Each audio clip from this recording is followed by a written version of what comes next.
Hey. All right. So I want you guys to understand something. This man that's sitting directly in front of me right now should not be alive right now. All right? Should not. It is an incredible miracle that this man is sitting right in front of me, that he's able to grow the business that he's able to do, and that he's able to just breathe. So I kind of want to touch on that. So Sure. Please give us your backstory, man.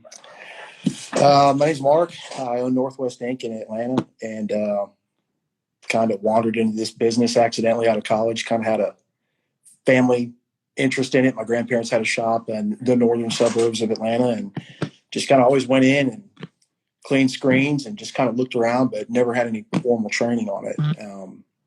Went to college, did all the normal stuff, kind of in and around it, played sports, but just never was like, hey, I'm going to be a screen printer. Mm-hmm. And just one day after school, I was teaching, and a friend of mine from college was like, hey, dude, can you do some shirts for us? And I was like, absolutely.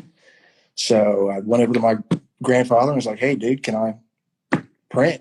And he's like, yeah, sure. Just clean those screens over there and come in after hours, and it's all yours. Yeah.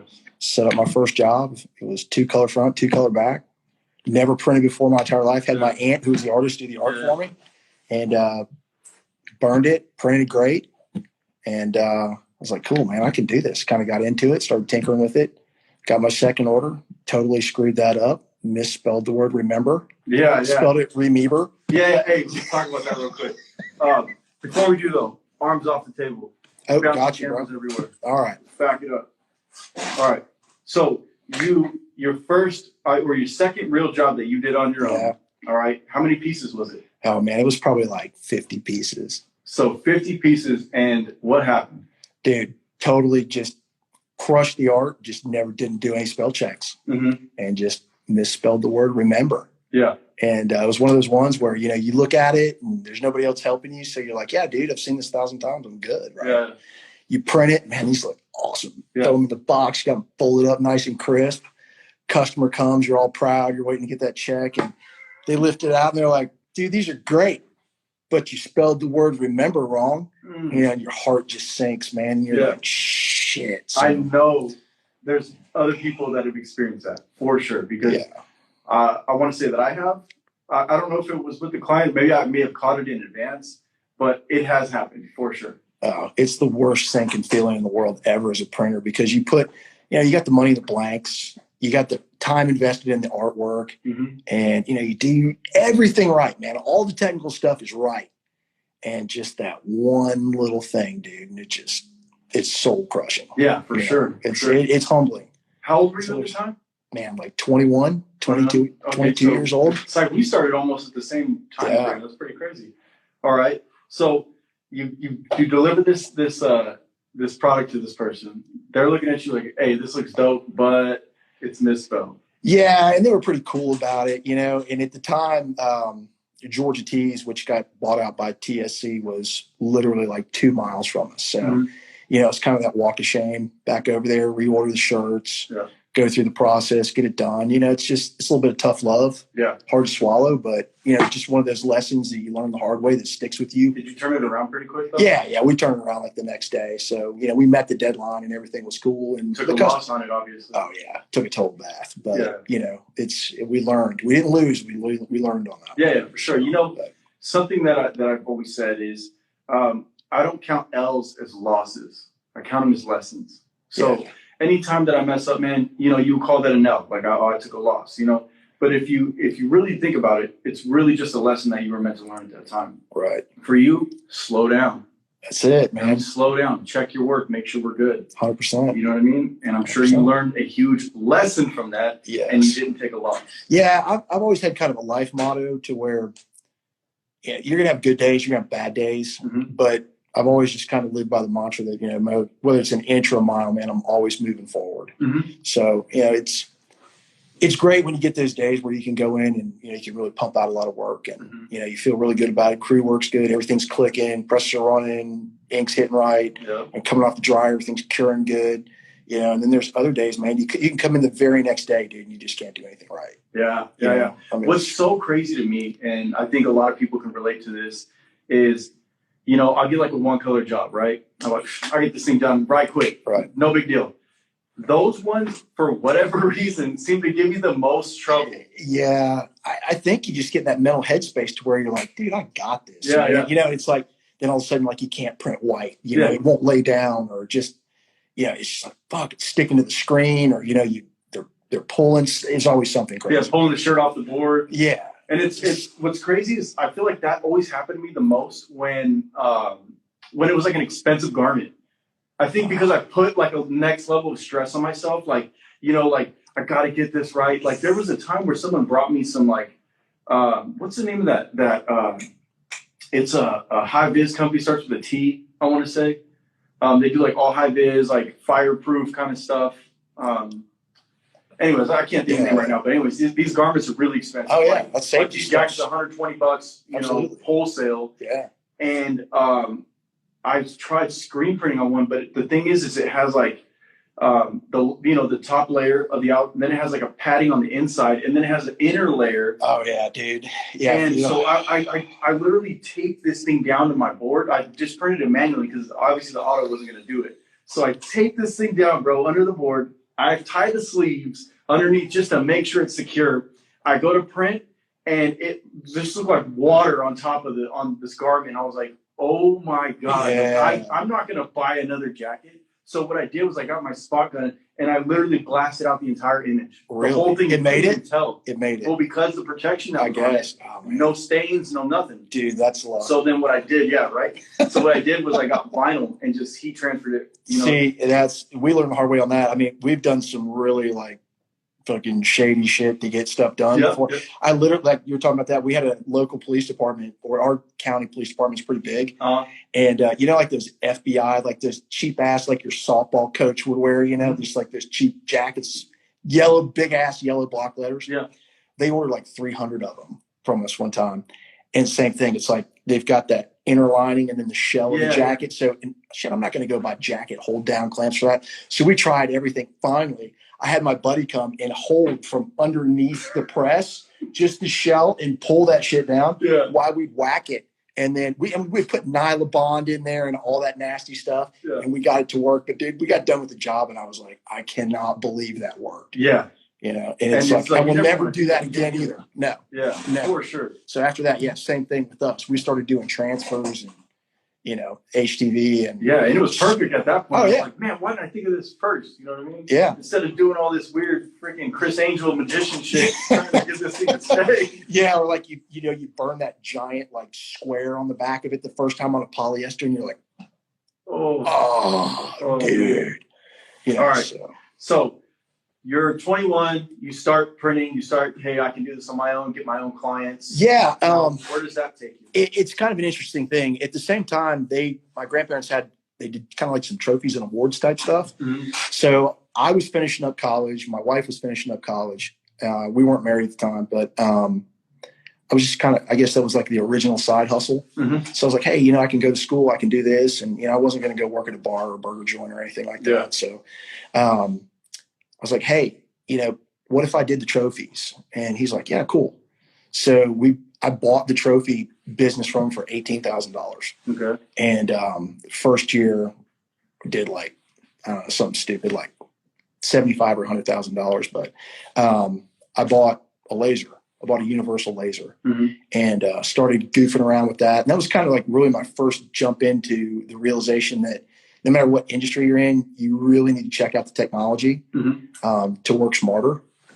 And everybody thought I was crazy. I bought this thing. It was like a car, and man, it paid for itself in like 6 months. Really? Yeah. I went from like 100,000. We started marking industrial stainless steel with this product called Surmark. You would spray it on the top of it, and then you could hit it with a CO2 laser, and then you wash it off and it turned black. Mm-hmm. So we started doing ID plates and like jewelry and stuff like that, and it like went nuts. And I started digging into it, and I got into cutting fabric with it, like twill.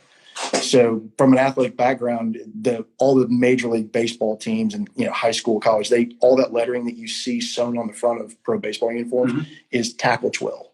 Okay. So I got into that, and I got tied in with some guys with MLB and independent pro baseball, and they're like, "Hey, we're really getting into this. We're outsourcing it. We're thinking about bringing it inside. So, need you to go down to Dominican Republic and do some consulting for us." Okay. So I spent 2 years just off and on going between Juan Dolio and the DR and then back to here. And in doing that, I found that a lot of expats were down there from the Carolinas that were old like lint head guys. Mm-hmm. They were like towel manufacturers or textile manufacturers from North Carolina that were getting China'd out and not being able to produce. So they all fled down there and opened these things. And a lot of the guys were involved in screen printing. Mm-hmm. And I got involved with the guys from Hooters and Super Sports that were doing all of the sim process stuff. Yeah. Just at that time, this was like right around early 2000s. And these guys, giant M&R, like 12 and 14 color. And these dudes, they're throwing these shirts down ovens that look like tractor trailers. They were enormous gas ovens. Yeah. Dude, these guys were crushing it, man. And they were good. Yeah. And I would just sit there and watch them. And I was like, my grandparents got this, but we do it with the manual thing, and they'd laugh at me, and they kind of show me some stuff. So after I finished that project, I was like, you know what, dude, I'm going to go for it. Mm-hmm. And I looked around, and at that time I really didn't know a lot. So the M&R stuff was really out of my budget. So I reached out. We had a local Lawson branch here, and I reached out to Lawson. I ended up buying one of their Trooper 6-color presses, okay, and started just taking jobs, man, and went all in, and just kind of grew it. We had pretty good relationship with a lot of sporting goods stores, so kind of fell into contract work, not by design, but just kind of by opportunity. Yeah. And became pretty heavily, involved in that, and to the point to where we ordered a second press, and we were running a really great crew. And dude, they were shipping stuff all over the place. And I got hooked up with a dude on the other side of town that was from Pakistan. Mm-hmm. And he was importing towels. Yeah. And he was a big promo guy. And he's like, "Hey, man, can you print for me?" And I was like, "Yeah, sure." He's like, "Well, give me your prices." So I gave him a price. And I only gave him a price up to like $500. Yeah. He's like, "Hey, man, can you print some towels for me?" And I was like, "Sure." He's like, "Okay, I need them. I'll drop ship them to you, and I need them the next week." I was like, "Okay, great." Dude, tractor trailer backs up, and I didn't have a loading dock. And I'm like, "What is this?" They dropped off 10,000 towels for Chicago Cubs. And they're like, "We need these printed. First 10,000 fans going into Wrigley Field on this date are going to get one of these rally towels." Yeah. I was like, "Oh my God, dude." So yeah, that was my first really experience with doing like a really big job. So we did it. We learned a lot, and got another one. And then he's like, "Hey, dude." Same thing? Yeah, same thing. Cubs want to do it again. And then White Sox want to do it. And we're like, "Okay, great." And then got in. We did it for Rock and Roll Marathon. So we kind of drifted around, did a lot of those like big run promo things. Mm-hmm. But I learned a very valuable lesson that, that stuff, what we refer to now as penny printing, Mm-hmm. just, man, it's tough. It's consuming, right? If you're not designed for that business model, you have to have like really low overhead, Dude. and you have to just be going nonstop. As far as even like workforce, like you have to have guys that you can pay the bottom of the barrel wages. Yeah, and it's tough too. It's finding screen printing talent. Just even now. Can you imagine? 15 years ago. That was like pre Craigslist or pre Facebook or any of that stuff, dude. It was like you put an ad in the paper. Yeah. And all walks of life would show up, dude. Yeah. You get the dregs, like somebody that couldn't cut it at a big shop and stuff. And it just was nightmare after nightmare. And I got to the point to where I started realizing that, hey, this business is great, but I kind of need to change the dynamic on it. Mm-hmm. But you get to a point to where it's like you're in over your head, yeah, and it's tough to dig out of that hole. Your customer owes you like several $1,000s, but yet they're putting work in the door. So you can't just tell them, "Hey, look, we're not printing for you anymore," because then guess you're what? not paying. Yeah. Now that net 30 just went to net never. Yeah. They don't want to pay you. Mm-hmm. So we're like, "Oh shit!" So what do we do? Man, it total blessing. In hindsight, total blessing. My biggest customer came in one day and he was like, "Hey, dude, look, we have a talk. I can't write you any more of these checks. He goes, it's just a business decision, but I got to lay it on you, man. Either we need to work something out or we're going to do this ourselves. And I was like, oh, shit. And he's like, you got to give me a number. So I gave him a number. 72 hours later, I was bought out. Had to come in, had told the crew, didn't tell anybody. I kept it under wraps. When they bought you out, was there any stipulation for you to stay and remain like operator? 30 days. 30 days was it. They brought some of their guys in. They were really familiar with it. I mean, we printed for probably 4 large sporting goods chains before any of the big national ones that are on scene now came in. Mm-hmm. That was way better than doing the promotional printing. Yeah. But still not nearly, where I really wanted to be with the business. I mean, it took the creative part of it out. I mean, at that point, you're just, you're Ronnie Robot, man. You're just in there. You're just chugging numbers, man. Yeah. And a certain amount of that's fun at times, but dude, after a while, it just kind of beats on you. Mm-hmm. And you're like, dude, I'm ending up being a babysitter. Well, it's almost like it like pulls you away from your original reason you started doing it in the first place. Yeah. I think a lot of us start doing it because we get, like, let's say for me, I started a streetwear brand. Right. And so that was something I loved designing. I loved, creating. that was like what I loved doing. Yeah, absolutely. And then I started doing it for other people. And then that just started consuming everything. And then I had no time to do the stuff that I loved to do originally. And then I feel like it took almost my passion out of it, in a sense. Yeah, you kind of separate it. You take the emotion out of it and all the drive that you had in it. Yeah, it does. It turns that switch to where it's like, okay, now I'm making decisions based upon dollars rather than based upon vision. Yeah. And unless you're independently wealthy, that's kind of the game, right? You've got to juggle that. How much can I do? But still, I gotta work for the man type thing. Yeah. And that's a struggle, man. And I think when you can break that barrier as a company, I think that's real growth. So what advice would you give to somebody who is in that situation where they're being consumed by client work as opposed to what they originally started with? And kind of, we'll get to it later, kind of on the reboot of it, it's almost like through your journey, you kind of find yourself. Mm-hmm. You find yourself twice. You originally have a passion when you go into things that drive you into doing it. And then, like you said, you kind of lose your way a little bit. And then you kind of realize once you've been pulled away from it that, hey, dude, that's what I really enjoyed, whether it's I really enjoyed being on press or I really enjoyed digging into the art or, hey, I really enjoy sales, whatever it is, you find yourself separated from that. And it's like, dude, what do I do to get back? Mm-hmm. And it's almost cherry picking in a sense to where, all right, if I'm going to do this again, this is how I'm going to do it. So I think the best piece of advice would be is to just go in and just have strict boundaries with yourself. Mm-hmm. Just say, look, I'm doing it for this reason right here. And this is what I want to do. And I'm going to devote this portion of what I'm going to do to it every day. Mm-hmm. And I'm going to devote this portion of it to whatever I need to do that fits with my organization. Mm-hmm. To make it run right and make the books work. But I think that's a good balance, just setting goals, setting boundaries and creating as best balance as you can.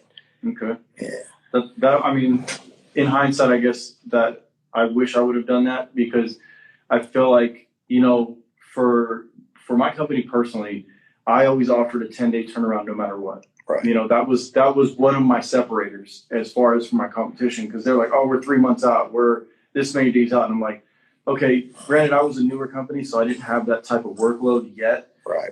To be 3 months out. But I feel like those guys also didn't lean out their process and streamline everything. And they kind of moved at a slower pace. They kind of just got complacent and kind of just rolled at whatever pace. And then it ended up turning to a 3-month turnaround based on the pace that they set for themselves. Right. And I'm a quick mover. I like to every part of the process. I like to how can I shorten this? How can I shorten this? How can I shorten this? And so I was able to do 10-day turnarounds on everything, whether it was contract work, my own customer work. But then because I made that, I almost put myself in this bind where I have to constantly be working in order to meet these deadlines, and that started to eat away at me big time, man. you live by the sword, you die by the sword. And I always made sure that I came through, though, and I never delivered late. But man, I would have to be putting in 18-hour days, sometimes even more, sometimes 20-hour days. You know, I'm like that. It's not a sustainable, thing to do at all. Like it weighs on you for sure. Yeah, and I think you kind of get into like key indicators, and I'm not like a big corporate guy as far as like metrics and stuff like that, but you get that gut feeling to where, hey, dude, we really can't run at this pace too long, or this really isn't the direction that we really need to be heading. Mm-hmm. You got to be able to turn the battleship. You can't spin it around a bathtub, man. You got to be able to look far enough in the horizon to have a plan to where, okay, if I'm going to maneuver this, maybe I need to start applying force in this direction, or maybe we need to scale back on this mm-hmm. to try to help, manage that. Because once you get to that point, it's not something that you can just turn off like a faucet and expect it to just be okay. Yeah. So I think communicating that to your clients, like let's say that you do, like for instance, I did end up stretching it to 14 days, which gave me a little bit of breathing room. And I made sure I communicated that to my clients. So it wasn't like this, like, oh, I'm 4 days late now, or anything. It's like, hey, look, we were getting overwhelmed, and I need to give it a few more days. Yeah, most customers are pretty cool with it, especially ours. Communication's the key. I'm the same way. We don't like to sit on stuff. I like to turn stuff 7 to 10 days, because if it's sitting out in the floor in the warehouse, we're not making any money. Yeah. So we like to be able to schedule that up and make it flow. And you communicate with the customer, you kind of tell them what's up. And, unless they have like a hard deadline, like it's an event, like we have to have these things on the 5th, then as long as you kind of communicate that to them and let them know, especially, if what's going on now with transportation and stock and everything else, I mean, supply chain stuff and all those crazy words people use right now to describe, loafing or whatever it is they're doing to get behind schedule, just communicate. Yeah. And keep it open. And you'll find it usually the customers you have relationships with and stuff, I get very little blowback on stuff by that. But, like you, I like to hold myself to that expectation. I tell the customer I'm going to deliver, we're going to deliver. Yep. A lot of times it gets my ass in trouble. You'll, hey man, we got an event Saturday. Can you do it? And you're like, you don't like to turn down work. Gut says no, heart says yes. Yeah. And you're like, Well, you always want to do right by people. Like I think that you're a lot like me in the sense that like you like seeing people happy, and you like to make people happy. And so you'd be willing to sacrifice your own personal well-being in order to make somebody else happy. So if they have an event, they're like, hey, I need these in like X amount of days. I want to come through. I want to shine. You know what I mean? And I want to make sure that you get what you need in the time, because it's important to me that you get it at that time. But then I'm sacrificing family time, sacrificing personal time. And then it ends up like snowballing into other things being affected. Like you're getting up later the next day because you worked so late the night before. Then other things are just everything kind of just falls out of place. But, on the other side of the coin too, it's fun to where, you look at the beginning of the week and it's like, ooh, dude, I don't know how we're going to pull this shit off, but let's go. And then you get down Friday at the wire, man, and you finish that last shirt, you pull the air valve and you're like, yes, man, I got it. Yes. That sense of accomplishment, dude. Yeah. I get a bigger kick out of that now than just about anything. It's just by setting goals and accomplishing them. Do you do any freebies? Yeah, I do. My heart's kind of near and dear to the special needs community. Mm-hmm. So we support them quite a bit. That's cool. Yeah. So, I've had situations where people come in with like, let's say like someone had passed away or something, like don't even pull out your pocketbook. I'll take care of this. You know what I mean? Yeah. There was recently a football player here locally, a high school football player that was D1 recruit. I mean, big guy quarterback, local high school. Went in to have shoulder surgery. 18-year-old kid, didn't wake up. We had some shirts that we did for that family and stuff for his teammates and things. And, your heart goes out to him. Mm-hmm. It is separating business apart from it for just being a person. I mean, I can't imagine that. And I would never say that I feel guilty for taking people's money, but in certain situations like that, man, it's just not the right thing to do. Man. Yeah, I agree. And it's like, look, this is a community here, and this is something that you offer, and this is something that they need right now. You could even use that as like a fundraiser for them. Yeah, exactly. And I know, like, we do, Printavo, and there's been several companies out there through Printavo, through the merch store stuff, that have done that through, whether it be like now you start seeing stuff prop up all the time now with, support Ukraine. Mm-hmm. I've seen a couple companies out there, which is really cool, to have some sort of, special purpose that they want to do things for. Mm-hmm. Man, I think that's fantastic to be able to do that. I mean, you take enough water out of the well, man. The right thing is to give some back. Yeah. I mean, it's just, call it karma, call it,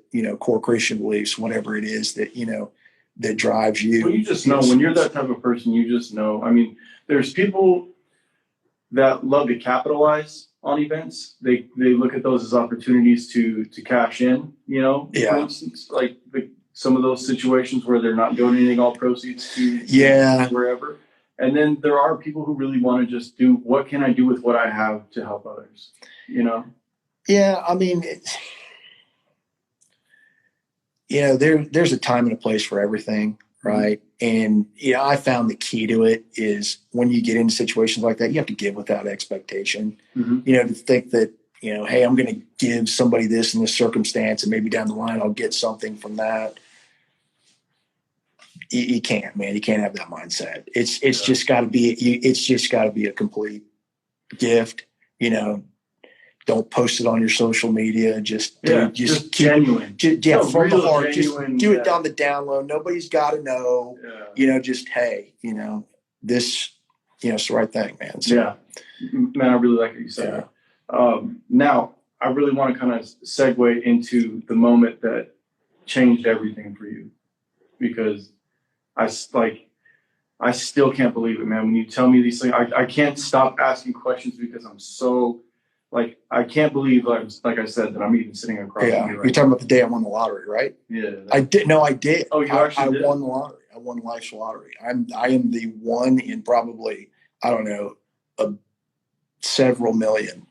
Coming home from a hunting trip, 8:30 on a Saturday night, no big deal. It's the same day as the Georgia-Florida game. It's the day after Halloween, 1st of November. And I was on the I-85 heading back. My wife and daughter, it was one of those things I usually would go for a weekend, but because Halloween was the night before, my daughter was 3. So we did the whole trick-or-treat deal. And I got up early. The place I was driving to was outside of Athens, Georgia, which is about an hour and a half from here. Mm-hmm. Drove up early in the morning, spent the day with my buddies. We hunted and came back home. And, just normal cruising down the road, and just out of nowhere, headlights right in front of me. Guy 3 times the legal limit, passed out, crossed over the complete grass median, and hit me, head on at 75 miles an hour. End over end NASCAR, Dale Earnhardt Talladega finish, right there. I mean, it was. And you were alone, all by myself, just me and the F-150 and the asphalt. I mean, it was bad. Do you remember the sound? Oh yeah. I mean, we talked earlier about it, but it's so deafening, and the force is so great that it doesn't hurt, but it's just numbing. And then it's so loud, you get that ear ringing from it, like an explosion. And it's totally surreal. I mean, people talk about out of body experiences and stuff like that. That's about as close as I could ever explain, somebody getting into that. You mentioned that you tried to get out after you finally stopped. Yeah. Yeah. Not a good move. Truck was laying on its side, and I went to kind of get myself out. And when I pulled up, I looked, my elbow was hanging down here, and I was like, oh, not a good move. And it was, there was a reasonable amount of traffic. I mean, it's Atlanta. So, I mean, there was people, pretty quick, to the scene of it, but I can't imagine driving behind me and seeing that happen. Mm-hmm. I mean, I would flip out, but, conscious the whole time, just straight up not having a good time. Fire department comes, jaws of life, all that kind of crap. Got me to the hospital. Fortunately, man, miracle, only broken bones, soft tissue injuries, no head trauma, no no neurological stuff, just all broken bones. Broke my arm in 3 places, had a surgery on that. I broke my pelvis, broke my hip, broke my back in 11 places, and shattered both of my heels. Yeah. So, did a whole 3-week long stint in the orthopedic care unit at the trauma center here in Atlanta. And then went and did inpatient rehab at another hospital here closer over in Marietta for another couple of weeks. And then was in a wheelchair for 5 months. And then I was like on the, 12-step program. So I would be, I went from that to a walker to crutches to a cane. And, it was all in all, it was close to a year process before I was like walking unassisted, without any, bracing or anything like that. But did you have any, I don't know, obviously I'm sure you have PTSD, but is there anything that came from that where you just weren't the same mentally? Yeah, I have a greater appreciation for everything now. I mean, even on my worst day, it's still my best day, man. I don't talk about it much, but my friends, it's kind of an inside joke. It's like, I'm living in overtime. I should not be here. From November 1st, 2003, or I should say November 2nd, every day since then has been a 100% bonus and blessing to me. So I really respect that you have that perspective. So I think that when you go through something that traumatic, you can either go complete down, or for you use that to empower you to actually have a stronger mindset. Yeah, it's one of those things, man. A guy told me in the rehab facility, he says, man, you got to make up your mind, man. Are you going to get bitter or are you going to get better? And I was like, dude, I'm not a tattoo guy, but man, that's like serious. I mean, I get that right there, but I took that attitude, man. And it's just it. I mean, you can sit around the rest of your life and, cry about it. Something you can't, I couldn't control it. It happened, right? Was it avoidable? 100%. Should people drink and drive? Hard no. Am I against alcohol or whatever else? No. I mean, if that's your thing, that's your thing, right? But it's not my thing. It's never been my thing. But, you hate it because I'm literally the lucky one. Mm-hmm. Like by the state trooper that came to the hospital to visit me, he's like, dude, I've been a trooper for 20 years in Georgia, major highways, major city. He said, I've never rolled up on an accident like that and ever expected to see somebody alive, much less conscious. Yeah. And he's like, I could not believe it. I mean, literally every inch of that truck, an F-150 is a big vehicle, right? I shortened that thing about 6 feet. I had an 8-foot bed on the back. I mean, it looked like an accordion. I mean, there wasn't a straight piece of metal on it. And the only thing that was still intact was where I was sitting. That was it. And, it's such a blessing that you didn't have anybody else with you. Oh, no. I had my daughter's car seat in the back. And where my daughter's car seat was, accordion. So, I mean, as a parent, that was my first thought was, thank God I didn't have my kid in the car. I mean, that's just, if I had somebody in the passenger seat, I couldn't even imagine. No Dutch, dude. Having your kid in the car with that. Yeah. But so do you ever feel, I don't want to say like survivor's remorse or whatever it is, but do you feel bad for the other person that did lose their life in that situation? Well, I never really had any contact with them. I mean, obviously you get curious and you research and stuff. I mean, the guy was a career alcoholic, been in trouble with the law many, many times, state minimum insurance, just checking all the boxes, country boy, just in and out of work, just, How old was this person? Like 50, so considerably older than me at the time. I mean, and from not a bad family, from what I understand. I mean, in their community, pretty well respected, church going people, just salt of the earth. Mm-hmm. But evidently this dude was struggling with some demons that he just couldn't outrun, man, and got the better of him. And unfortunately, it cost him his life for that mistake. And for that, my heart goes out. I mean, I forgave the guy. I mean, that's, like I said, what good is it for me to carry that around? It just does. It's not good for me. It's not good for my family. It's not good for anything, right? But, you know, I take a lot of those things out of it, and I just apply it to life, to where, you know, it's that whole thing, inch or a mile every day. Yeah, you just got to keep moving, man. You just got to keep fighting. You're never out of the fight. Well, I'm personally glad that you're here. I think that meeting you has made me better. You know, I really have enjoyed this time that I've spent with you, and I know that we have a long road ahead of us, you know, as far as friendship goes. Yeah. But you have definitely brought a whole new like perspective to my life. I'm a pretty happy dude. You know, I keep myself at a high vibration, but hearing a story like that, man, it's like, no matter what the fuck I ever thought was bad, is nothing compared to this. You know? Yeah, I mean, it is what it is. There's a million shitty sorrows out there, right? I mean, and trust me, man, I should have been dead. I should have been in a wheelchair. I should have been this, should have been that. I mean, amputees. I mean, and to think that I got through all that, man. I mean, it's humbling.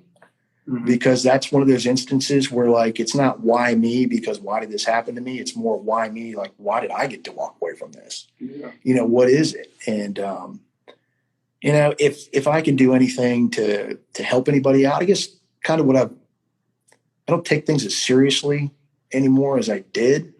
You know, I can get, you know, wound up and stuff, but from time to time, you just kind of remove yourself from it. And you're like, dude, it doesn't matter. Yeah. You know, that really doesn't matter. In the grand scheme. Yeah, it doesn't. It's insignificant. You know, it might be a stressor. You might freak out about something, whether it's work or whatever. And it's like, dude, at the end. So it brought you to a higher level of consciousness, do you believe? Yeah, I think so. You're more sensitive. You're more aware, you know, that, hey, look, you know, if I didn't get that shirt done, it's a t-shirt, dude, you know, or whatever else it is. Not that takes away from the importance of what we do in our careers and all that, but, you know, and the other thing too is, man, I love getting together with people and just, you know, fellowship and, you know, just talking and getting to know people, and especially in the print industry, because it's such a wide range of people that are involved in it. Yeah. I mean, you get like super corporate guys all the way down to, hey, look, dude, I'm the local PE coach, and, you know, we print uniforms and T-shirts out of my garage, you know, on the weekends. So I have an appreciation for all sides of that, you know. You know, through my journey so far, I've met all these different types of people, you know, the corporate guys, the DIY guys, you know, and the people in between, you know. And everybody, I mean, no matter what level you're at, they're all still going through, it almost seems like the same things, you know, just at a higher scale or at a lower scale. But there's always something some resistance that they're going through. Right. And we all have similar struggles, right? Yeah. And that's the really cool thing I like about the screen printing community, and especially coming into rock. I thought it was a bunch of hype and a bunch of BS about the Rock family and the partner in print and all that. And dude, you really opened my mind. I mean, it's funny. I mean, I'm sure Grizzly probably ducked out by now, but if you're listening, dude, I mean, I appreciate you. I mean, I texted him, called him, you know, and straight shooter, man. In-house, they've been super cool with me. Love it. You know, ask questions. Allison up at Parkway, you know, you just bang out a question to them, they fire right back. I mean, you know, even Ryan Moore, dude, I'll, you know, shoot Ryan a DM, dude, Ryan, he'll DM me right back, you know, and that's pretty cool when you think about that for a minute. I mean, just the scope of that. I mean, being in Washington, being in Virginia, being in Atlanta,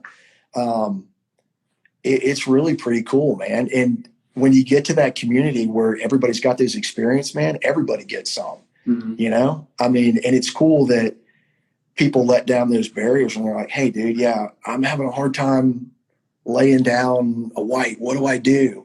And I know people will get on, you know, some groups and they'll get beat down a little bit, but there'll be people that'll step up and it'll help, and it'll be like, hey, dude, you know, try this mesh. What are the variables? And help somebody work through it. Dude, that's an unbelievably powerful thing for somebody right now. Most industries aren't like that. No, everybody's like, hey, dude, you know, do your thing, man. I do agree with that. I mean, there are shops that, you know, like you said, they're similar to that. But when it comes to the rock family, I haven't met a single rock owner that doesn't want to talk to you. Like, even at the highest level, like we've got Josh Merrill, for instance. He is like, I've been in shops where like, hey, they're having an issue with their floor plan. He's like, tell them to get on the line with me right now. Let's go over the blueprints and I'll tell you exactly what they need to do. Right. Like, he doesn't have to do that. You know, the guy's got so much shit to do, but he's always willing to help. And then you've got, like, for instance, like Lee Stewart. Yeah. Great dude. Super awesome guy. Great man. dude, like, man. At first I thought he was kind of a dick, but then once I got to know him, like, he's actually a really genuine, cool dude. Oh, yeah. Like, 100%. and I'm sure there's been a lot of people that have had similar experience, because it's like, I'm sure when you have that many people hitting you up all the time, Right. you kind of have to filter through the BS, you know what I mean? And I think that once you kind of come around a little bit more often and he does see that you're somebody who's not going anywhere, Right. really is looking for genuine help or whatever, 100%. he's more open to a relationship. And now I would say we're decent friends. We're good friends, you know, like Right. FaceTime each other all the time. We get on these lives all the time. Like, Right. we become friends, but then you've got like people that aren't at a higher level, that are at a lower level, that you can just like people that have a rock in their garage or whatever. And Yeah. they're still awesome ass people too. Dude, you know the only like resource that I ever had from printing, this was like, I didn't even have an email address until I was like a senior in college, right? So infancy, right? Dude, I never got on MySpace. Yeah. I mean, I was late to the game on Facebook, right? I had that How to Screen Print for Fun and Profit book. Mm-hmm. That was it, dude. Yeah. That in the public library. I mean, that was it. And now, like with this platform now, with social media Mm-hmm. and with YouTube and all the content that's out there, man, I mean, yeah, you got to sift through the garbage a little bit to get to it. But dude, what an amazing time that we live in. Well, that's as why far they as an call it the industry. information age. Yeah, I mean, it's just nuts. I mean, literally, man, if you want to find out, like, How to do anything. You want to build a spaceship? that's Ooh, right. How do I build a spaceship? Next thing you know, there's instructions on building a spaceship. Literally. I mean, dude, the street smarts education you can get off it, dude, is just mind blowing, man. Yeah, I mean, you've got all these people doing their own research and development, trying over and over and over, trying this, trying that, trying this, and then they finally find something that clicks. Boom, I'm going to make a video about it, and then it's going to help other people. Right. And then it just stems from that, man. Right. So you've got this rock now, all right? Man. You're on the team, bro. So welcome to the family. Welcome to the rock family. It's the dream machine, dude. Yeah. I mean, listen, man. I mean, I've got an M&R, old 6.4, right? I mean, manual. I mean, she's crusty, but dude, she'll lay down some ink. Yeah. But when I got into it, like I said, we've been running Lawson stuff, and it's been great. And for somebody who's looking to get, that next step, it served its purpose. I mean, I will say their customer support is really great. Mm-hmm. I mean, nothing ill to say about them at all. But when I went, I was talking to, the other guys in the industry, and I'm like, hey, I want a quote. Here's what I want.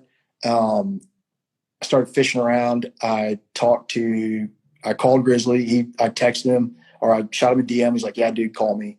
He walked me through it. He told me what he had, gave me his take on it. Mm-hmm. And then I talked to Andy Rudman out at Shirt Kong. He took me on a 45-minute, like, FaceTime live around his shop, showing me all his stuff. And he's like, dude, this is what you need. And I was like, oh, shit, it's the same thing that Josh said. So, okay. So I got the blue-green thing going on. So I went and I talked to our local rep. And I was like, hey, dude, that's what I'm looking for. It's like 50 weeks.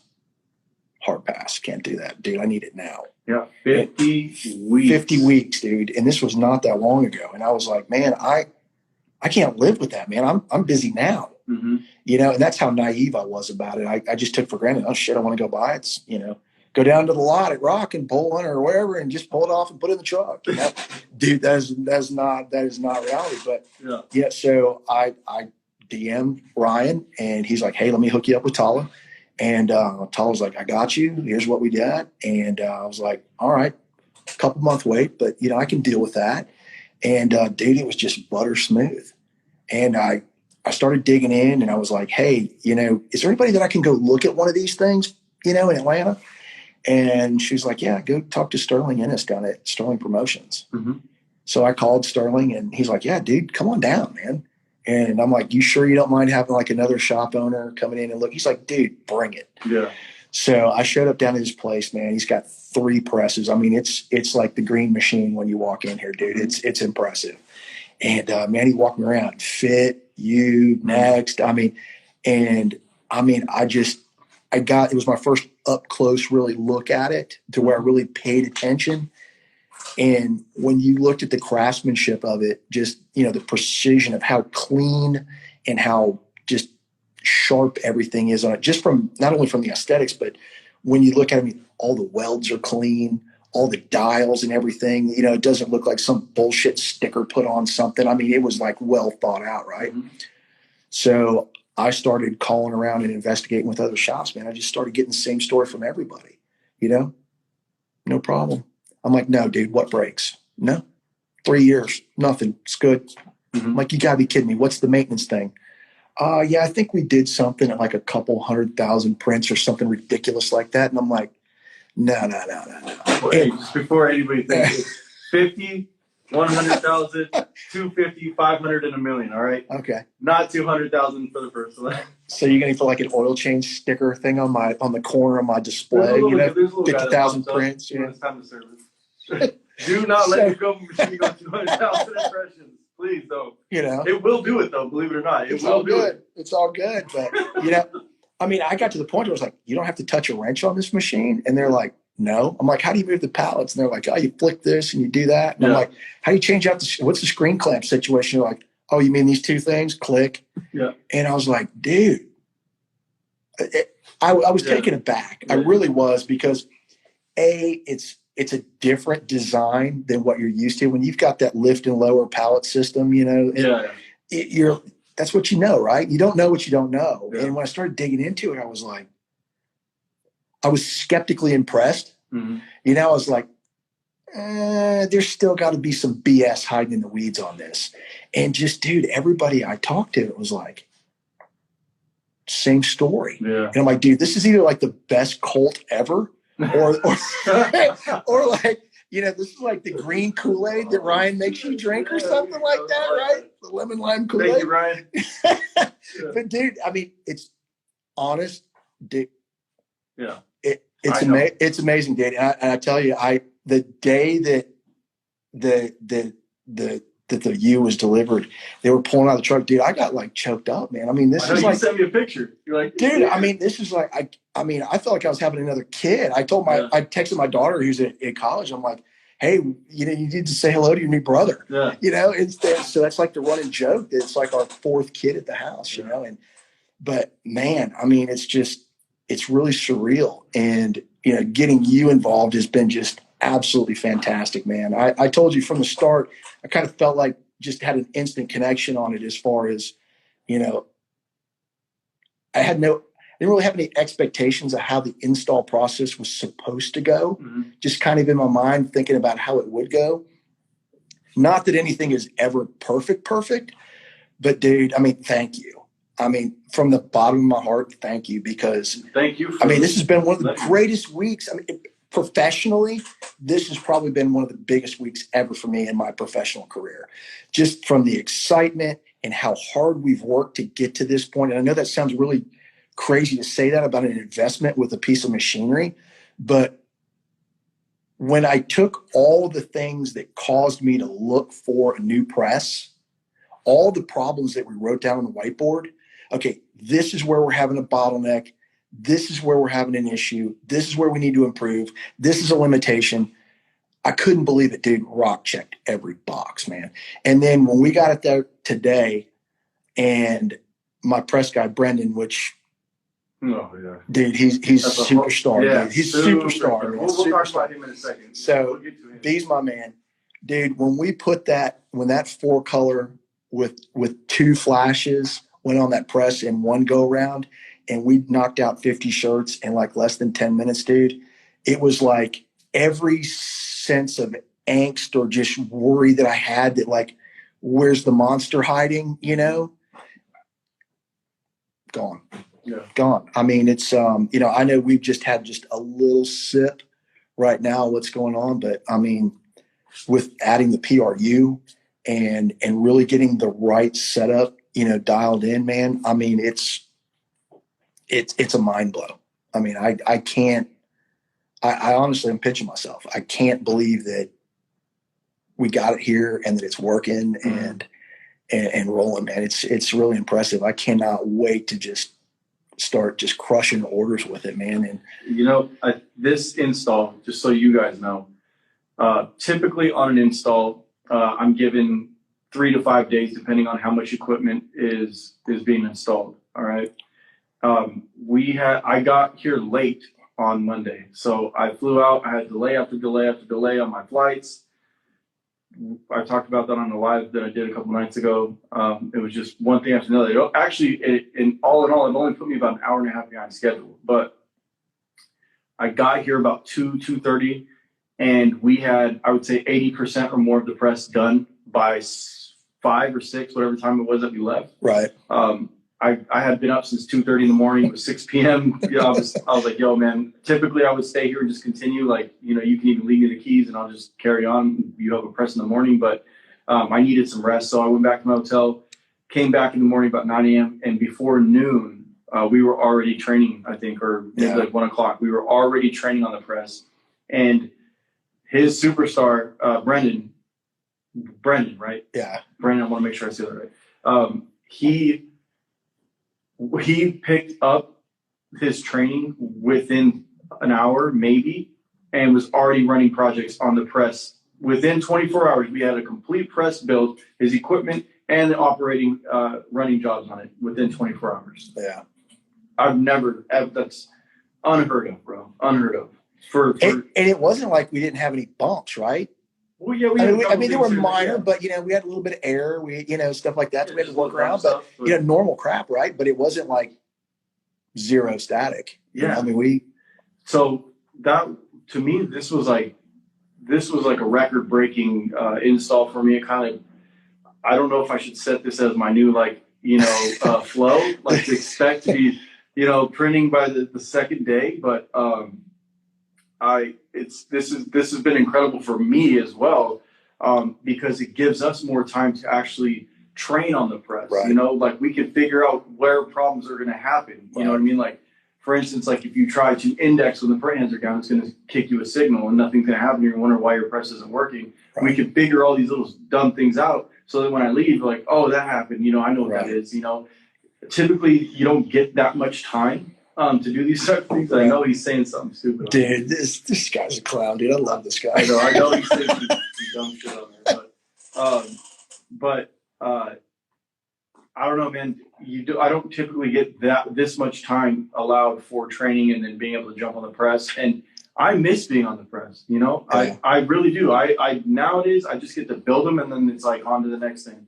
And I don't get that time to actually enjoy the press like you do. You get to have it. Right. I leave and you still got it. You know what I mean? I've been enjoying just even unloading shirts, just being a part of that process, registering that 4-color with him, kind of showing him how to do it. I mean, not that he needed help doing it, but showing him how the PRU works and the PRU board and stuff. That was like fulfilling to me, man. And that was kind of the shocking part to me. We had a friend across town that actually had a 12 XL, I think it was a U12 XL 8-color, and we dabbled on it. I contracted a couple 6-color jobs that we didn't run right before Christmas, and he sold the stuff, sold the press. I was expecting a higher degree of learning curve getting into it, dude. Yeah. And once you kind of just sit there and zone in and you look at it, I couldn't believe how user friendly it was. Yes, it's very intuitive. It to me, just like Brendan and I were laughing because just on our old one, we on the box, you'd have to scroll through 5 screens to get to setup mode, and this one is dude, touch, and then just easy stuff like being able to walk from head to head, lower it, be able to do a test print, adjust your squeegee pressure, and everything within that proximity. And just like I said, no tools. I mean, dude, we're making changes already on the fly. Pallets that you have to. Dude, yeah. Well, I mean, it was an ordeal, man. When we go to put sleeve pallets on, I mean, you're untightening bolts and you're pulling them off, and you're having to measure stuff back up, and I mean, dude, the lasers and everything, man. I mean, it's a total package. Yeah, for sure. I mean, I can comfortably say that my expectations were blown away. I mean, you guys over delivered on everything on it. I mean, I don't think I've ever been more pleased with an investment, from business wise than I have been with this. Wow. I feel like this is the best money I've ever spent in my business. Yeah. As far as something that's going to give me growth for the future, to be able to, hey, now that we've got this awesome machine, now we can level up in these other areas to where we can get into doing the simulated process stuff and not have the challenges like we had before with the old equipment.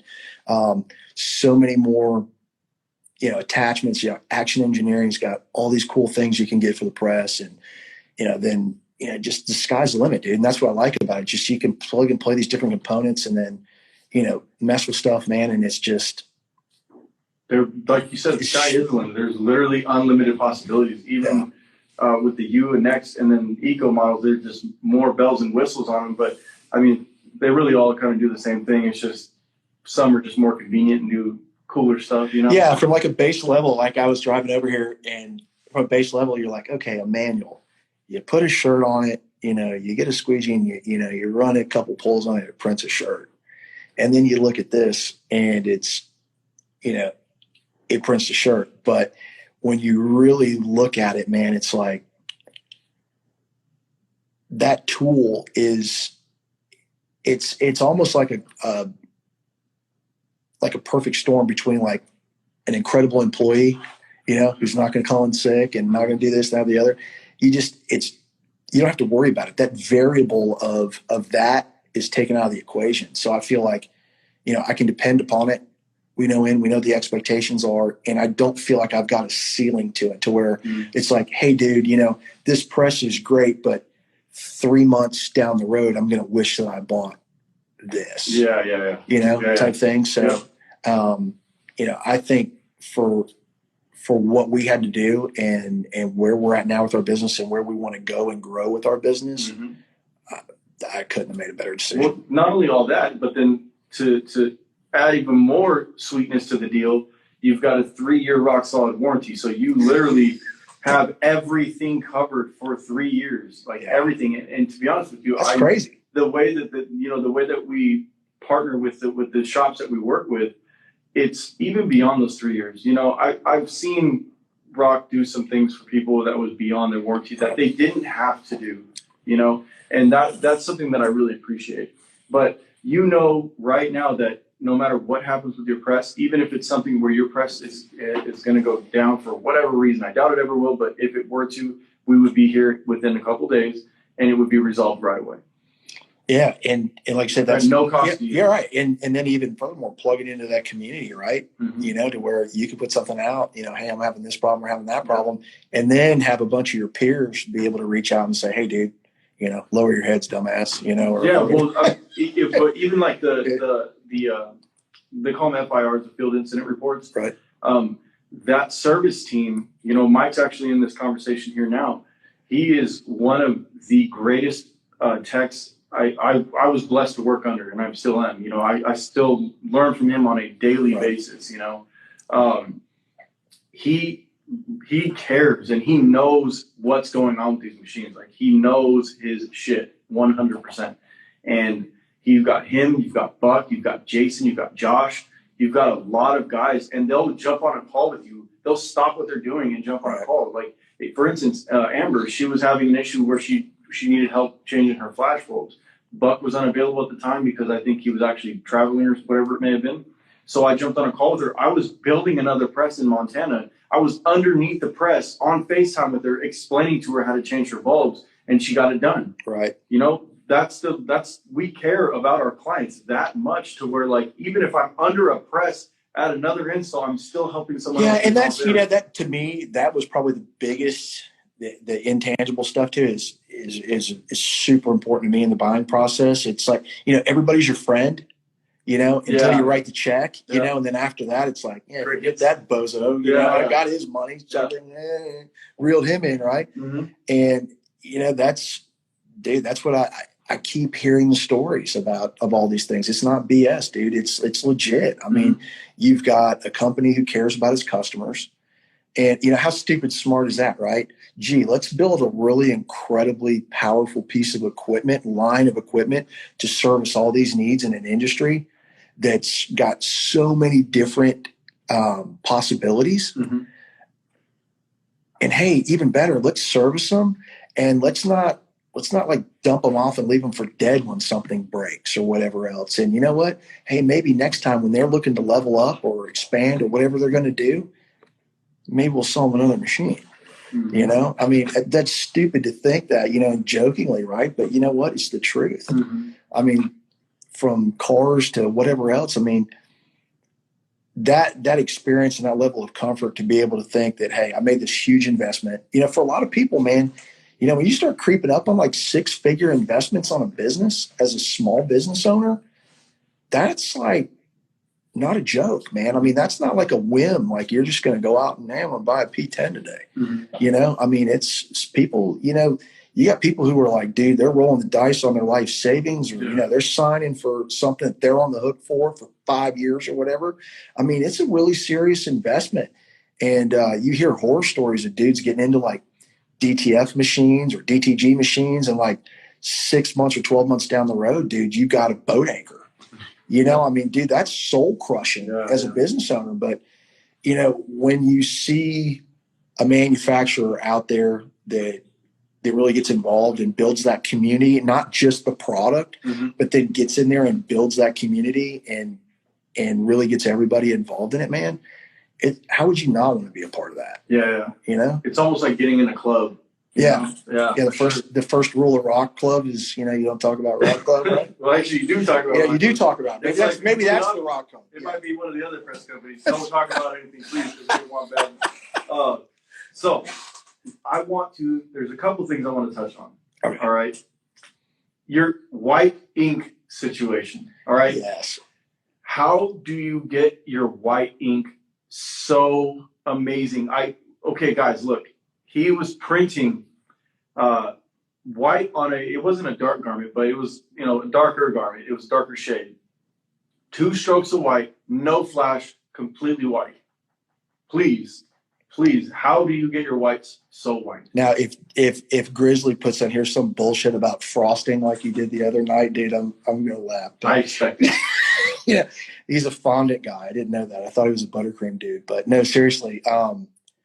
Biggest shop hack ever. Biggest shop hack ever, dude. Turnabout. I know it's not. I know it's not a green product, but it doesn't. That's irrelevant, dude. We're talking aside from. Dude, it's a game. It's a game changer. I mean, honestly, biggest shop hack, best kept secret in the industry. Yeah. 100%.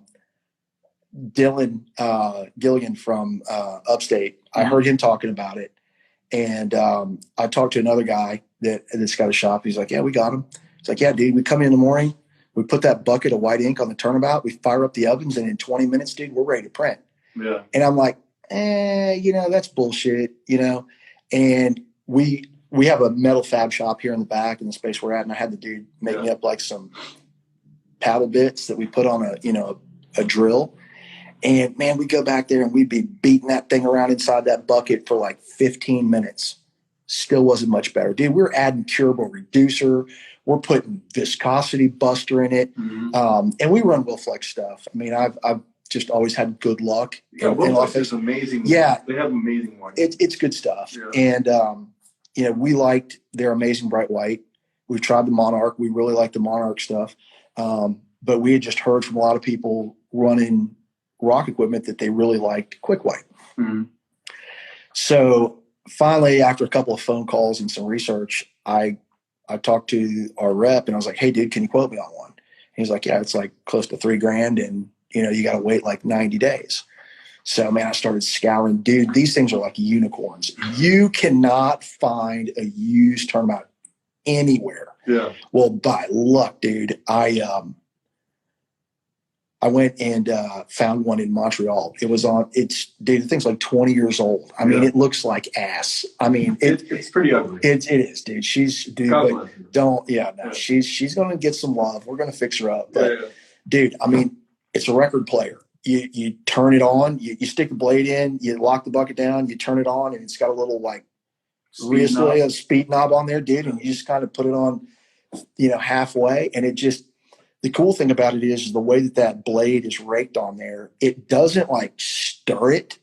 It like turns it into like a ball. Like a dough, it's like you're kneading like pizza dough. Yeah. And dude, what it does is like you can put, I would say, like right now in Georgia, it doesn't get super duper cold here in the winter, and we do have heat in the warehouse, but I'd say it's probably in the 60s most mornings when we come in. Dude, same thing, dude. Go over there, put a gallon of it in, turn it on, fire up the ovens, get ready to print. And, within 20 minutes, you can literally take a glove and put your hand in, and it's warm to the touch. There's no heating element on it. There's no craziness on it. I mean, there's no jujitsu or anything involved, man. I mean, it just stirs it up, and it gets those molecules moving, and it stretches out those fibers in there. And all those, I guess, the blocking fibers that they put, formulate that white ink to be able to mat it down and get really opaque.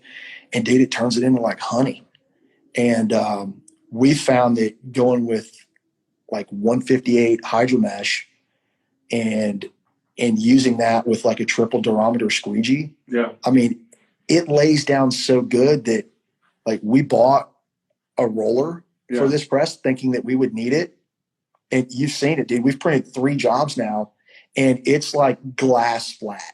Well, and there's specific settings that I help set your press to that I know make it really flat. Sure. It's techniques I used to use on my own press.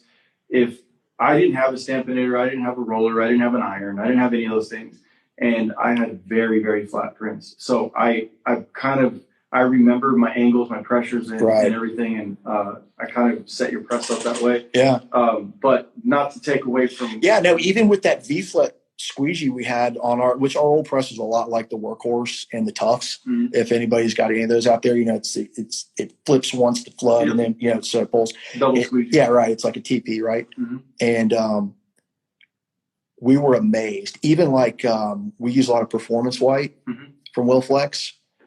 And dude, that shit's like peanut butter. I mean, like you can like bust off one of the, those like green spatulas. We broke one time on that, doing that. And you put it on there, let it roll for like 20 minutes. I mean, in the winter, we'll let that thing roll for a couple hours and just get it nice and and you just go over there, you need it, you dip, you throw it in the screen, man. And it just, even with that, it would lay down, even with that V-flip squeegee, it would lay down and be like, I couldn't even imagine if you use like a 110, like. Oh yeah. The only time we ever use anything that low is if we go, like we really have to block something out. Like you get some, cheaper, like poly type, 100% poly type thing. We will throw it down, but the results that we're able to get with having the white like that in that hydro mesh, I mean, it's done a lot for us. And it's taken a lot of situations too, to where normally we would flash print. Some of our colors, like we ran today on some of, 3001s and even some PC54s from Sanmar. Couple wax, dude. And those that mesh you're using is incredible. 100%. Like I was blown away, dude. Yeah. For sure. It's now I want to roll into Brennan. Okay. Guys, this kid is 20 years old. He is knocking over his phone. I am, dude. You can't take me anywhere.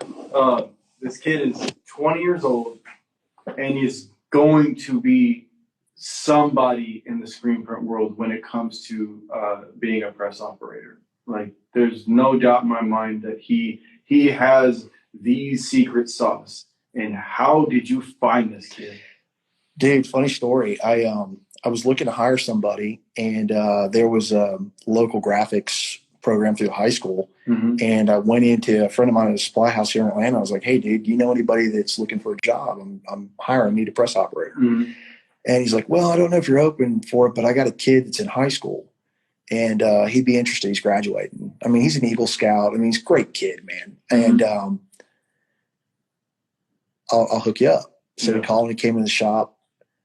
I kind of showed him. He'd done some manual printing, knew a lot about it, but most of the stuff that they were teaching, the high school stuff, was from the design side. You know, they were teaching them Illustrator and stuff like that. And so he knew about screen printing, but didn't know about screen printing really technically. He never really printed more than like a couple of shirts on a manual, but had an idea, general understanding of it. Dude, within 15 minutes, showing him what we were doing, he had already figured out the matrix on how to operate the stuff and all that. I mean, very fast learner. I mean, just super kid. He's going to be the guy that takes over for me when I'm out.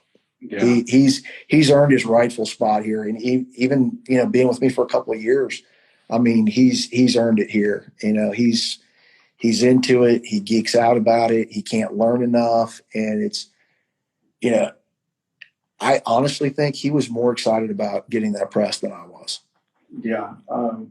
Just like I told him today, man, you keep asking questions, you keep being curious, you keep trying different things. Like like we said earlier, the sky's the limit, bro. Yeah. That kid, I'm so impressed by him. I don't know, man. I'm not just trying to keep talking about him but I've never seen anything like that. Especially he's so driven in his mindset already so young, he doesn't care about all the bullshit all my demons and things that I dealt with in my early 20s. He's doesn't even care about that stuff. Right. He's like where I am now, 18 years ago. Yeah. And kind of, I think about it too, kind of the beautiful part about it, right, is he didn't come into this with any bad habits or any aspirations. He just wanted to learn. Yeah. And it's refreshing to see that, man. I mean, I get a kick out of it because he comes into work every day with a smile on his face. Mm-hmm. And, he'll tell you, I love to print. Yeah. And it's that passion for it. I mean, it's rare. You don't find that in a lot of kids, especially today's age. I mean, I've always been the kind of guy, I'm not a corporate dude. I've done that a little bit, and that's just not my deal. Mm-hmm. But then again, I don't want to be out on the construction site every day in the baking hot sun, doing that either. But, that's the kind of the perfect storm of this industry we talked about it. It scratches that creative itch. If you want to get into sales, you can get into that. You can kind of get a little bit of everything and kind of find your way, mm-hmm. and then build a good team around you that's got those strengths where you have weaknesses. Mm-hmm. And it's really fun for us to be able to do that. Mm-hmm. We're a small crew. We're like 4 folks. I've got an outside sales guy that kind of works for us part-time. So really like 4.5. Mm-hmm. And, it's great, man. I mean, it all fits together, right? We all work and play together nicely. And, I take care of my guys too. I mean, I make sure. I noticed that, I haven't been here that long, but right. I do notice that you're like a father figure to your team in a sense. Yeah. But I think that now you make me feel old, dude. No, but I don't mean it in like that regard. No, I mean they respect you and you take care of them and you show them and you allow them, you give them space to grow. Yeah. It's like, I think it's funny because I always try to, we laugh. I'll interrupt him. I'm like, dude, he had a boo-boo on the job. He goofed up probably like 100 shirts for a really good customer. And it was an honest mistake, but it was one of those ones where if I was back there, I probably could have cut it off, but I was, doing the business owner thing out and about. And, he didn't quite get the print stroke all the way down, and it left the top half of a neck. We were printing a real high neck for a customer for a fitness line. And it was, like athletic gold on a black, 3001, mm-hmm. Super tiny, like 230, like a lot of detail. And the squeegee didn't go up, and it left a white mark halfway across the text. And I mean, the customer would have definitely rejected it. So, it's one of those ones where like, you're all right. Okay, this sucks, dude. Cause I just burned like $400. You're like, oh shit, this is going to sting, but from that point on, I'll always tell we have coachable moments now. So, and it's like, dude, here's lessons. Yeah, right, dude. Right. Exactly right, dude. So, we've learned that, and through that, kind of like going back to my Remeber days. Yeah.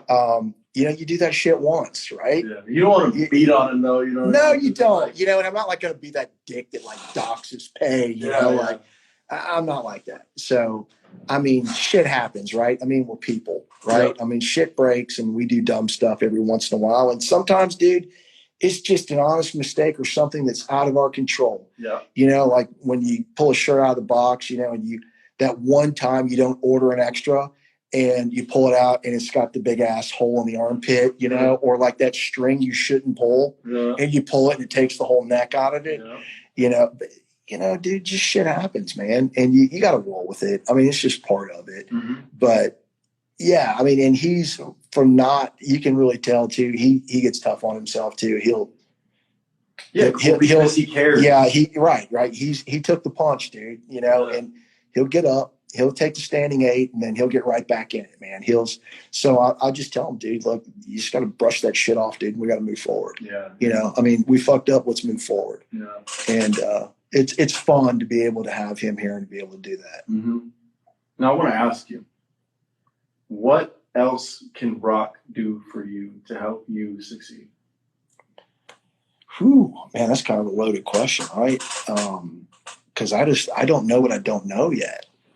I mean, right now with being so new and everything through the process, like I said, has checked all those boxes and met all those expectations. I mean, I think really the value for me going forward is I want to learn more, and I want to really learn what this machine can do. Mm-hmm. And it's like anything else. I mean, you buy an electronic device or a computer or whatever, like the laptop you have or the phone you have.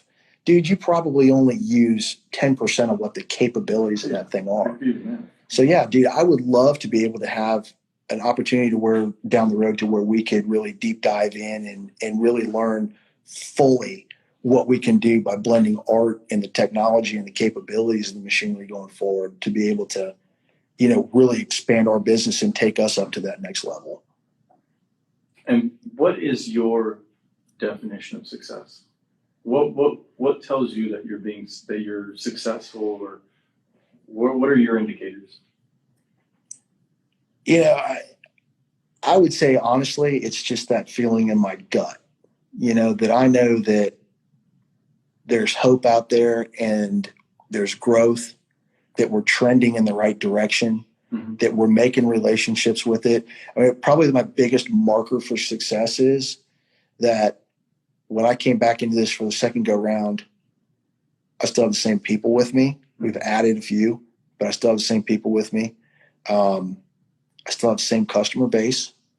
I have very, very little attrition with my customers. From the markets that I'm in, I develop those relationships with them, and they stick around. They support me. I support them. Mm-hmm. And I think that's it. When people trust you enough to work with them in your business and pay you for services time after time and have trust in you that you're going to get those things that they need done for you, I think that's probably my biggest marker for success, mm-hmm.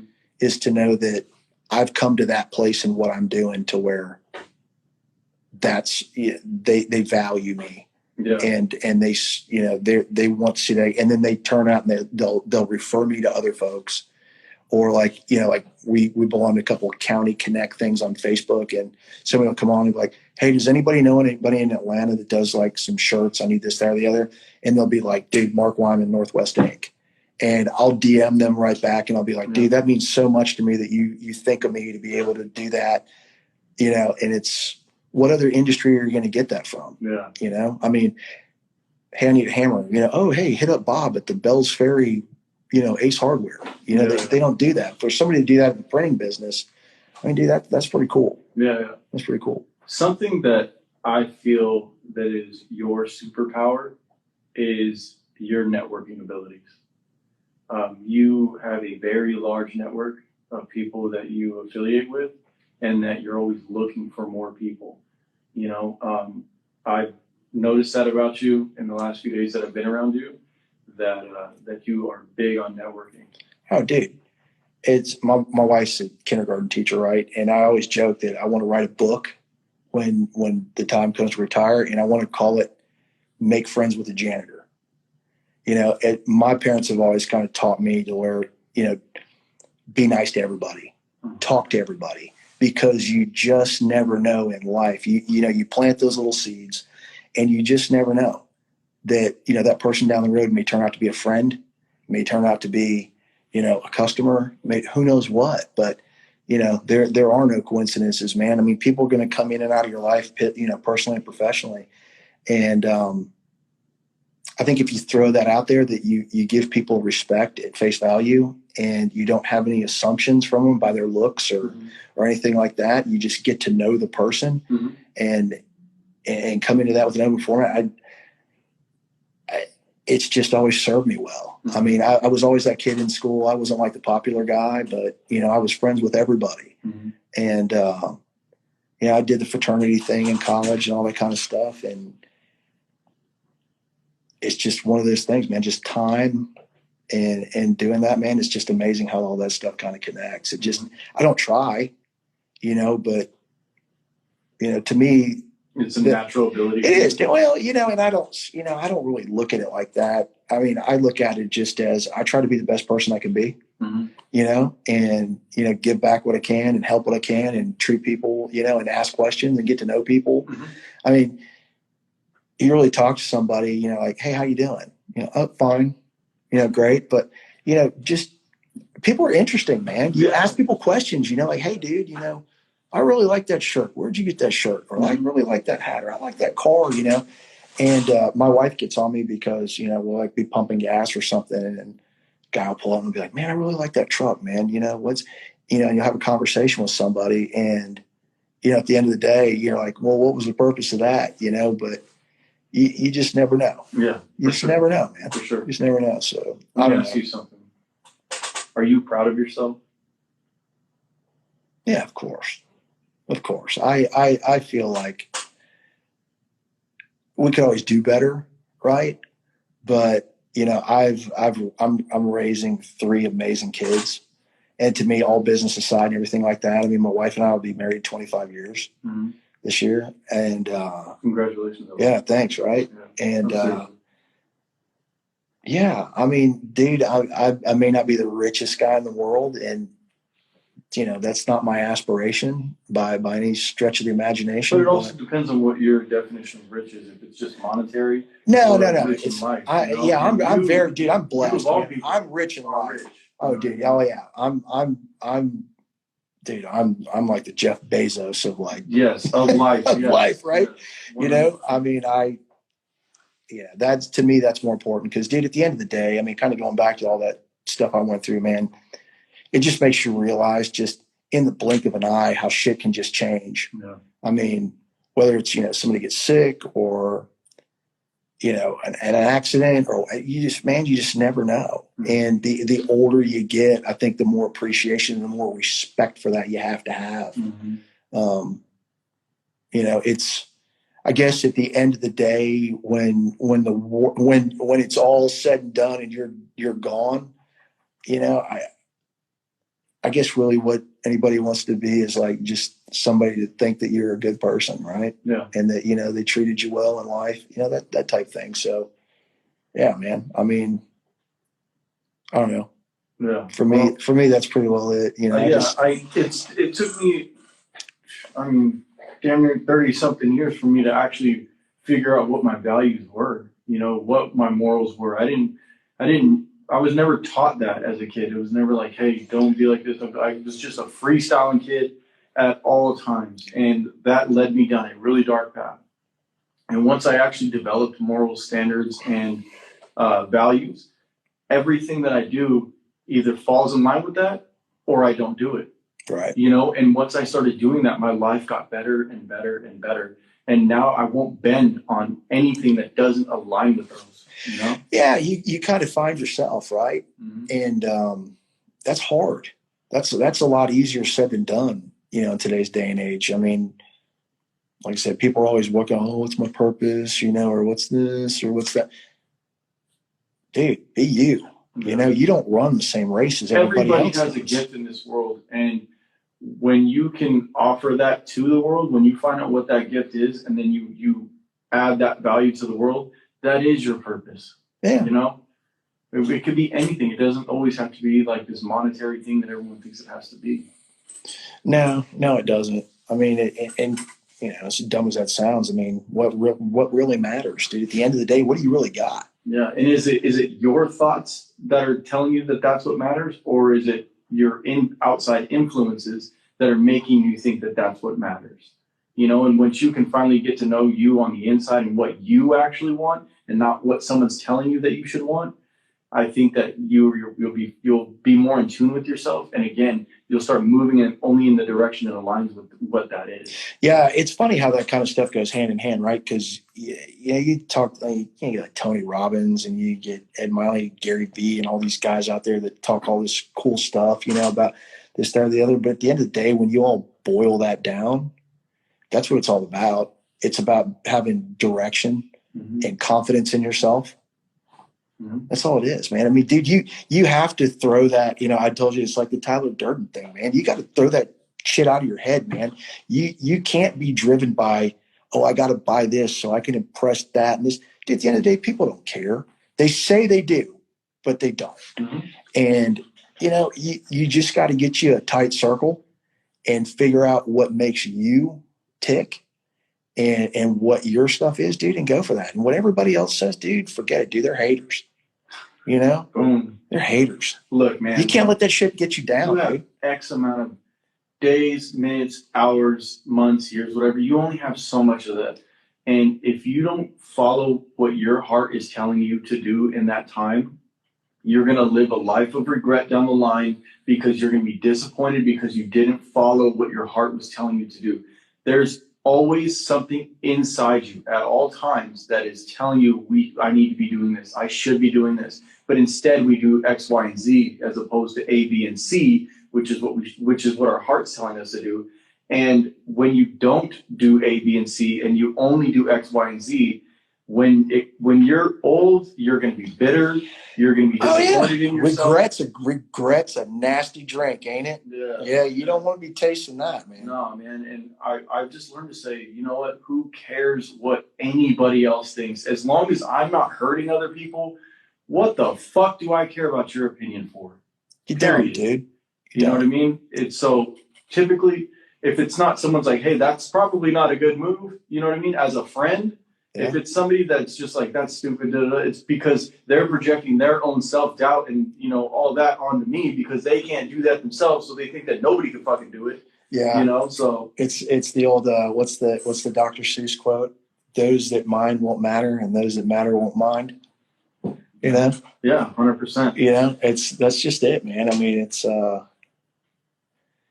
funny thing, man. Yeah. It's a funny thing. But you know what the coolest part of all that is? And you nailed it, man. It's not how you start, it's how you end. And dude, we get every day on this earth, whether if it's in business or in life or whatever else, dude, you get a redo every day. Yeah. You can be a new you every day. Rebirth every single day. Screwed up today, fuck it. I'm going to put the X on the calendar and I'm going tomorrow. Yeah. You get that every day. So every day you wake up and you're on this side of the grass, dude. Yeah. You got a fighting chance. It's funny that you mentioned about the grass. You know, this is something that I learned was a lot of people say, oh, the grass is greener on the other side. But really, why aren't you taking care of your own lawn? Water your lawn, man. Water your own fucking lawn and stop looking at other people's lawns. That's right, dude. You know what I mean? So anyways, I want to say that this has been an incredibly amazing conversation, inspiring. This week has been amazing for me to get to know you and your team, to help you scale your business. Dude, you know, you have my full support even beyond this, you know? Dude, the pleasure is all mine. You are the king of rock. You are my ambassador of Quan. I can't say dude. You're the man, dude. I can't thank you enough, man. I mean, it's, I feel like after this week, I got a friend now. Yeah. I got a brother. And that's cool, dude. And at the end of the day, that's just as cool to me as getting the machine. Yeah. So I'm 100% reciprocated, man. Yeah. I really appreciate you and even requesting that I come out here. That, like I said, man, that was really humbling for me, for someone to say, "Hey, I'll wait until he's available." Dog, you're my horse if you never ran a race, man. Don't worry about that, bro. Thank you. Don't worry about that. Thank you. So, this has been awesome, guys. I don't even know what else to say. I'm speechless at this point. You guys that were tapped into this, you know what it is. So I'm going to wrap this part up right here. If anybody wants to jump in the room and kind of just bullshit with us for a second, you're more than welcome to. Throw an invite. Grizzly, if you're still in here, man, that'd be cool to talk some shit with you. I don't know if he's still in here. No, I don't think he's in here. He's already had a couple of gummies. He's in the sack, dude. Yeah, I see you in here still, Mikey. I appreciate you. Miguel is my guy, man. He's the guy that trained me to do the things that I do. Nice. He's always the first one I call him. Like, hey, what's going on here? He's like, just do this. And so I appreciate you, Mike, man. Anybody else? I see Nick's in here. I saw Ross was in here for a little bit. It looks like Amy, is that your wife? Yeah. Hi, Amy. Hey, babe. What's nice up? to meet you virtually. So, yeah, man, I'll actually let you get back home. How about that? Yeah. It's 10:30, it's 10:40 at night. So, yeah, man, let's get out of here. Thank you, everybody, for tuning in. This is actually going to be an episode, so it'll be on the Rock channel. I don't know. I'm not going to put a time on it because I have episodes stacked up, but I want to get this one out, dude. Sweet. This has been an incredible conversation, man. So, hey, thank you, dude. I appreciate it. Hey. Tap out, guys. See you later.